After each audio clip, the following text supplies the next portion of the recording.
Sócrates, nascido em 470 a.C., filho de uma mãe parteira, foi um homem que revolucionou o pensamento de sua época.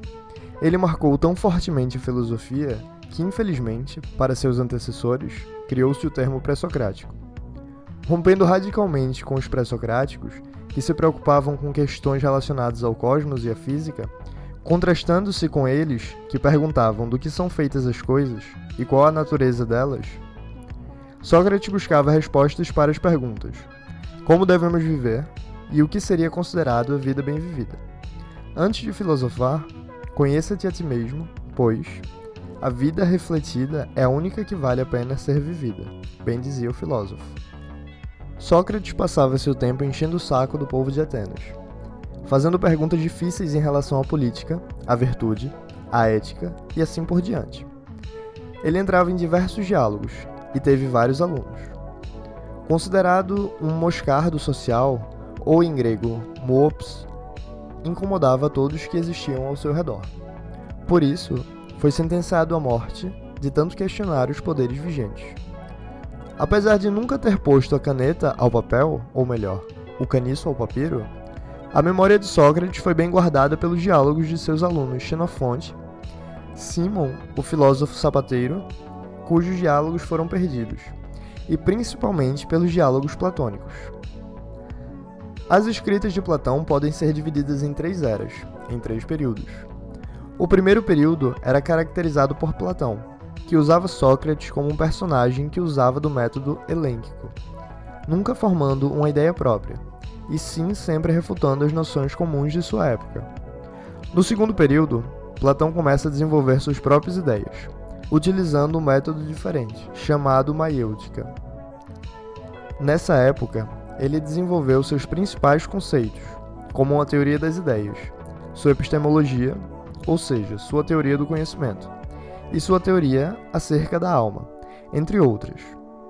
Na fase final, Platão começa a refutar suas noções anteriores, como a sua teoria das formas, criando uma filosofia mais refinada.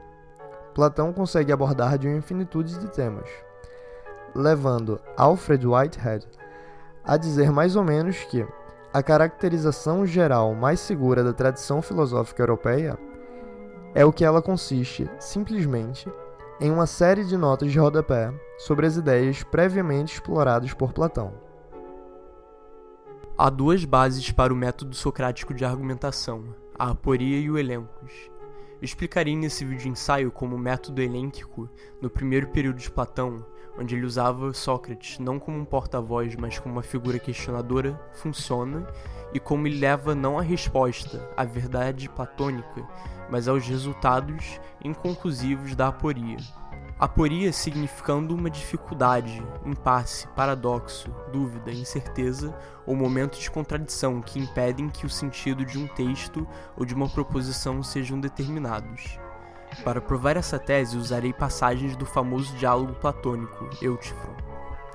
Primeiramente, vamos falar um pouco sobre a história da palavra elencos. O significado mudou ao longo do tempo, pois, parafraseando Nietzsche, apenas algo que não tem história pode ser definido.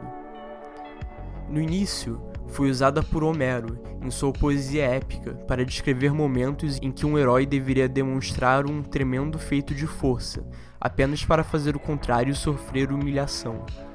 Mais tarde, sendo usada pelo letrista Píndaro de Tebas, a palavra passou a ser usada como o equivalente à tese, ou uma prova, que revelaria a verdade de uma certa indagação. Após algum período de transformação, tornou-se associado a Platão, significando argumento de refutação ou até desonra. Nesse modo, Sócrates usaria elencos como um meio de ajudar a quem ele estivesse dialogando com, para pensar criticamente sobre suas próprias posturas e pressuposições filosóficas. O método helênquico funciona da seguinte maneira. Sócrates, sendo o homem mais sábio de Atenas, sabendo que nada sabia, começou a pedir aos outros sábios que eles respondessem suas perguntas sobre definições de coisas como justiça, virtude, alma, amor, etc. Primeiramente, ele pediu uma definição ou uma afirmação, onde o suposto sábio chegava e, em diálogo com Sócrates, dizia o que eles sabiam de fato. Em nosso exemplo, usaria a definição do que é piedade. Lembra-te, pois, que não te recomendei que me ensinasses uma ou duas de muitas coisas que são piedosas, mas te perguntei por aquele aspecto próprio sobre o qual todas as coisas piedosas são piedosas. Pois disseste, talvez, que todas as coisas piedosas eram piedosas, e as ímpias eram ímpias, sob um único aspecto, ou não te lembras? Lembro-me. Ensina-me, então, que aspecto é esse, para que, olhando para ele, usando-o como paradigma, eu possa declarar se qualquer ação conforme este modelo, praticada por ti ou por qualquer outro, é ou não piedosa. Se assim desejas, Sócrates, assim te explicarei. De certo desejo. É então a piedade o que é agradável aos deuses. O que não é agradável é a impiedade. Perfeitamente. Como eu procurava que respondesse assim, tu respondeste agora. Se respondesse realmente, ainda não sei. Mas é evidente que explicarás que é verdade o que dizes. Aqui, Eutífron afirma que a piedade é o que é agradável aos deuses. Essa é a nossa primeira afirmação. Em segundo lugar, Sócrates se aprofunda para ver se existem outras afirmações ou pressuposições secundárias nas quais Eutífron acredita. Por exemplo, vamos então. Investiguemos o que dizes. O que é agradável aos deuses, e o homem que agrada aos deuses, é piedoso. O que é desagradável aos deuses, e o homem que desagrada aos deuses, é ímpio. Não são uma e mesma coisa, pois a piedade é o que há de mais contrário à impiedade, não é assim? Assim mesmo. E te parece que foi bem dito? Pois parece. Então, por que se irritam os deuses, Eutífron? Por que estão em dissensão uns com os outros, e em si se odeiam uns aos outros? Foi isso que disseste? Foi. Porém, sobre que coisas é esse desacordo que produz os ódios e ressentimentos? Investiguemos. Se estivermos em desacordo, tu e eu, sobre qual é o maior número, o desacordo sobre isso faria de nós inimigos, e brigaríamos um com o outro. Ou pensas que, recorrendo ao cálculo, havíamos de nos reconciliar? Certamente que sim.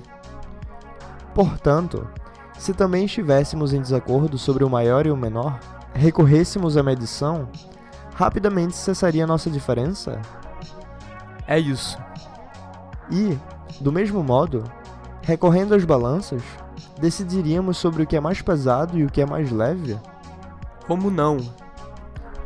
Mas há algum assunto por causa do qual possamos ficar inimigos e entrar em conflito um com o outro? Se discordarmos e não pudermos chegar a uma decisão? Examine o que estou te dizendo, pois, talvez, não esteja a teu alcance uma resposta pronta. Vê se assim sucede com o que é justo e o que é injusto, o que é belo e o que é feio, o que é bom e o que é mau. Não são esses os assuntos por causa dos quais nos tornamos inimigos uns dos outros?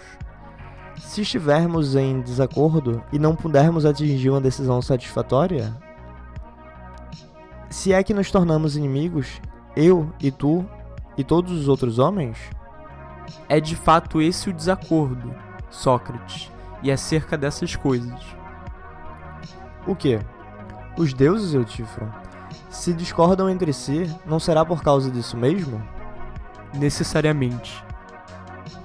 A segunda e terceira afirmação que Sócrates descobre é que, primeiramente, os deuses têm opiniões diferentes e que o que é bom não pode ser ruim, o que é piedoso não pode ser impiedoso. E então, Sócrates finalmente mostra que essas posições não podem ser mantidas juntas, e portanto, ele as expõe como contraditórias, paradoxais, contra a noção comum ou a nossa doxa. Este é o momento em que a segunda pessoa no diálogo é refutada, sendo assim demonstrado que sua posição está errada. Ao contrário do método maêutico, Platão não usa essa refutação para fazer com que Sócrates diga ao leitor o que é de fato verdadeiro, mas ele usa isso como uma oportunidade para o leitor se questionar, deixando-os em estado de aporia, isso é, perplexidade, dúvida, incerteza e contradição. Aqui vemos Sócrates unindo todas as afirmações de Euthyphron e mostrando-as como falsas. Mas, como tu dizes, as mesmas coisas serão consideradas justas por uns e injustas por outros. Discordando acerca delas, entram em dissensão e guerreiam uns contra os outros, não é assim? É assim. Essas coisas, então, ao que parece, são odiadas e amadas pelos deuses. E as mesmas coisas seriam odiadas pelos deuses e queridas pelos deuses? Parece. E as coisas piedosas e ímpias seriam as mesmas, Euthyphron, segundo o teu dizer? Certamente, há perigo nisso.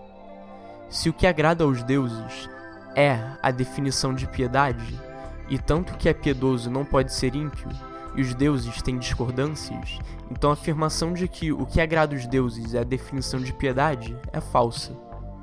Euthyphron tira a definição da piedade e coloca nas mãos dos deuses.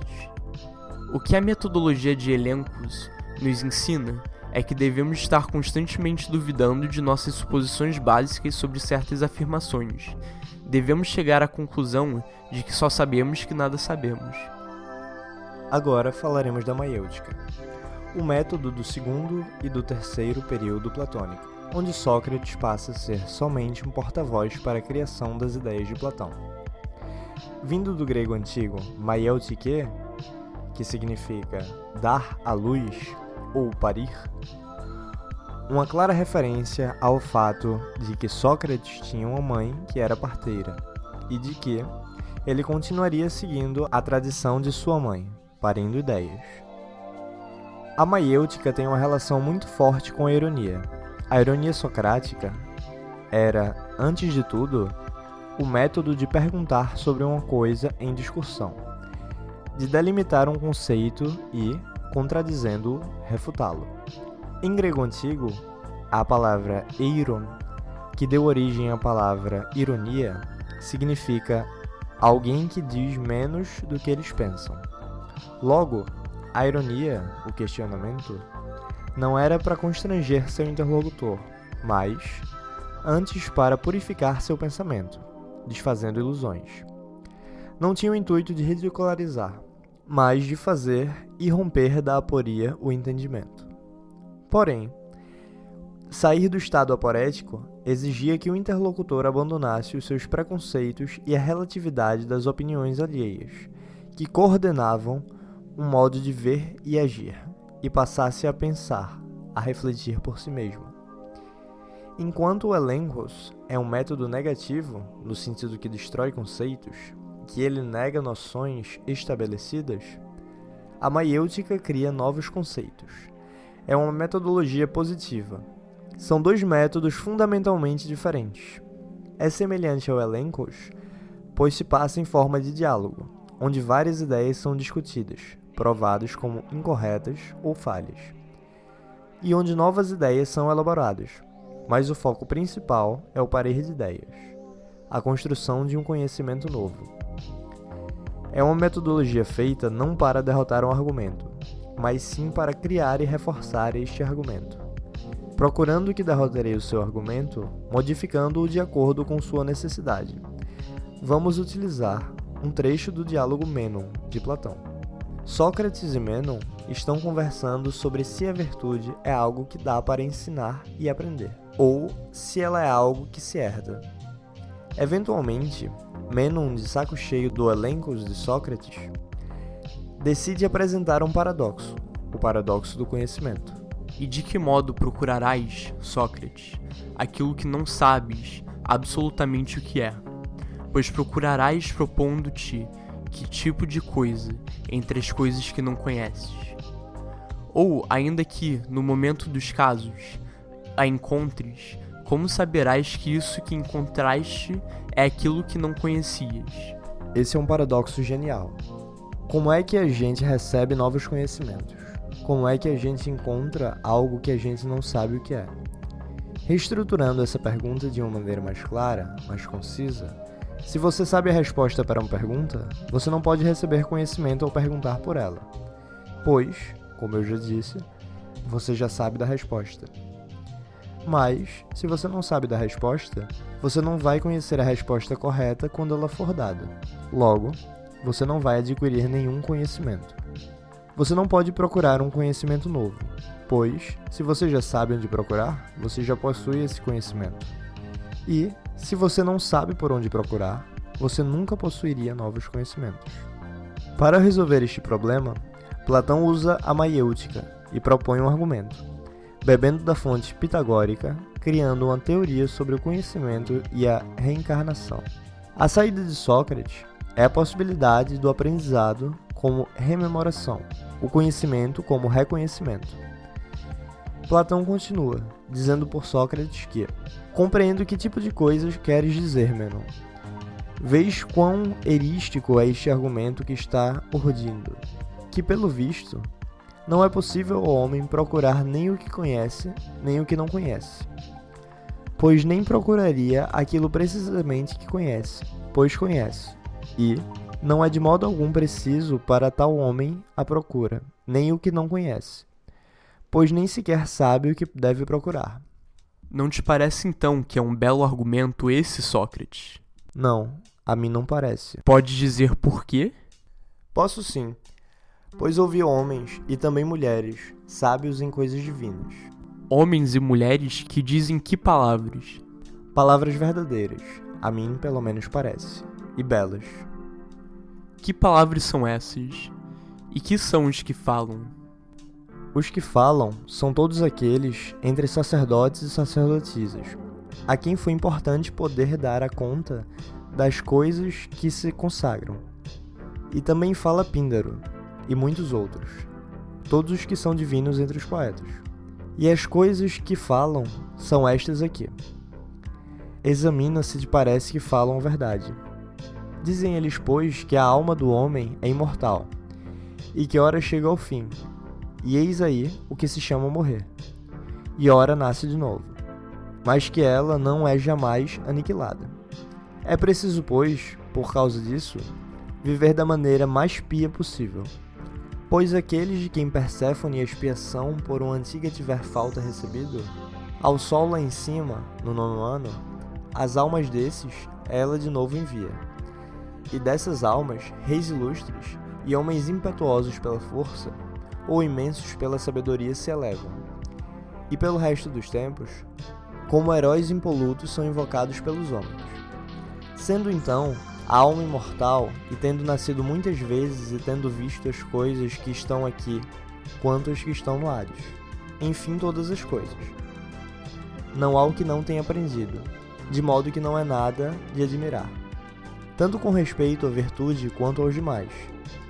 Ser possível a ela rememorar aquelas coisas justamente que já antes conhecia, pois, sendo a natureza toda congênere e tendo a alma aprendido todas as coisas, nada impede que, tendo alguém rememorado só uma coisa, fato esse precisamente que todos os homens chamam de aprendizado, essa pessoa descubra todas as outras coisas, se for corajosa, e não se cansar de procurar, pois, pelo visto, o procurar e aprender são, no seu total, uma rememoração. Não é preciso então convencer-se daquele argumento erístico, pois ele nos tornaria preguiçosos, e é aos homens indolentes que ele é agradável de ouvir. Ao passo que este outro argumento faz-nos diligentes e inquisidores, confiando neste como sendo verdadeiro. Estou disposto a procurar contigo o que é a virtude. Sim, Sócrates. Mas que queres dizer com isso? Que não aprendemos, mas sim que aquilo que chamamos de aprendizado é rememoração? Podes ensinar-me como isso é assim? Ainda há pouco te dizia, Menon, que és traiçoeiro. Eis agora que me perguntas se posso te ensinar. A mim, que digo que não há ensinamentos, mas sim rememorações. Justamente para que imediatamente apareça eu proferindo a contradição comigo mesmo.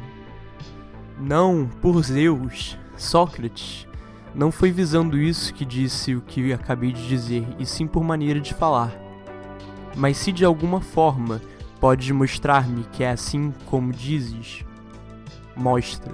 Sócrates, demonstrando sua tese, agora tenta comprovar ela.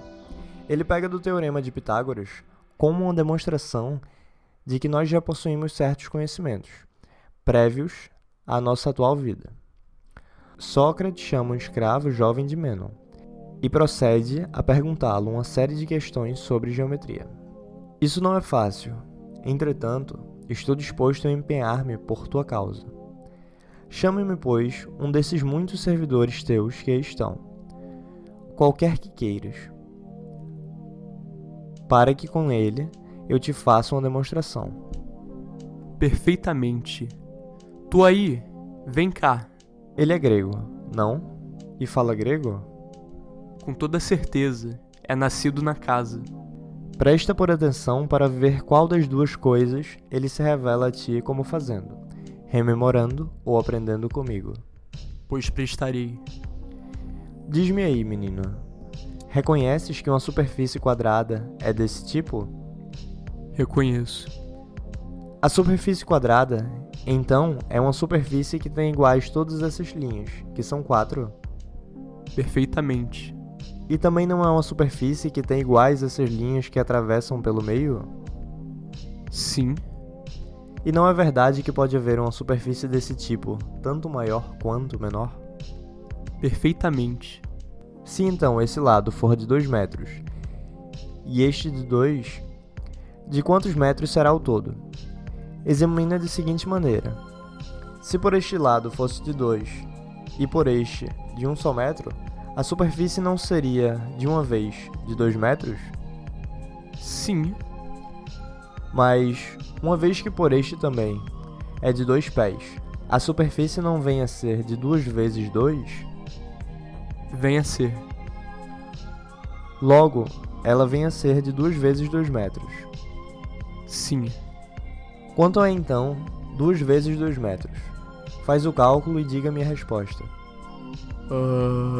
4, Sócrates. E não é verdade que pode haver outra superfície desse tipo que seja o dobro desta? Que tenha todas as linhas iguais como as tem esta?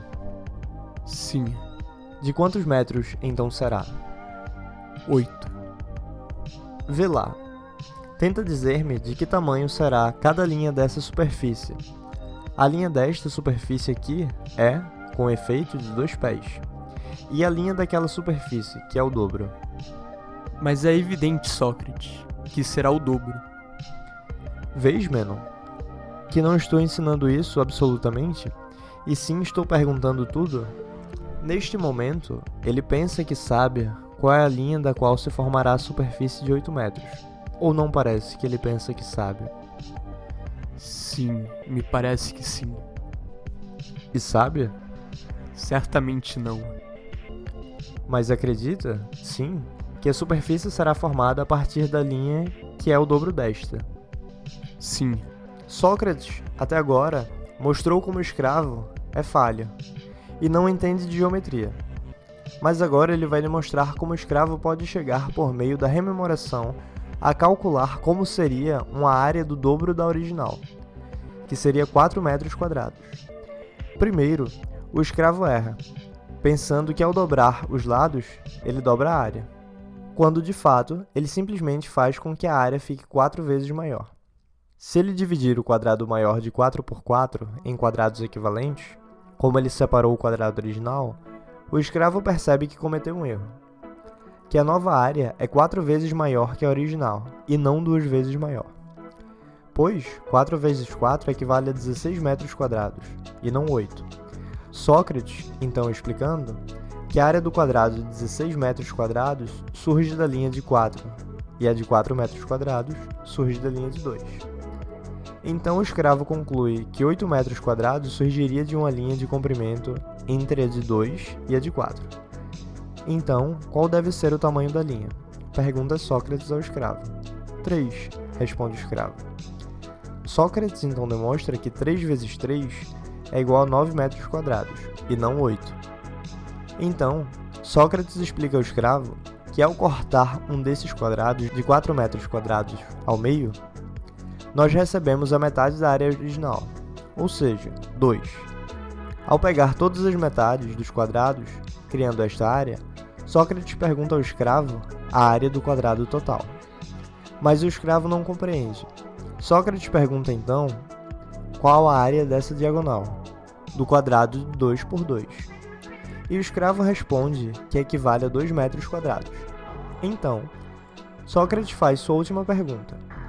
Quando pegamos essas 4 partes, se a área é 2 metros quadrados, qual é a relação entre 4 e 2? O escravo responde: a área final equivale a 8, o número que estávamos procurando. Então, Sócrates, por meio da indução, guia o escravo, ignorante em relação à geometria, a chegar no resultado por meio de sua própria intuição, demonstrando que o escravo não aprendeu nada de novo, e que essas ideias já existiam inatas na cabeça do escravo, que ele só precisava lembrar de sua vida passada para chegar à conclusão. No processo, descobrindo o teorema de Pitágoras, que x² igual a a ao quadrado mais b ao quadrado. Dentro daqueles que têm opiniões sobre o que eles não sabem, podem existir opiniões verdadeiras, ou conhecimento, sobre algo que não é conhecido inicialmente. O escravo, com um pouco de ajuda de Sócrates, chegou à conclusão que aquela área final seria a correta.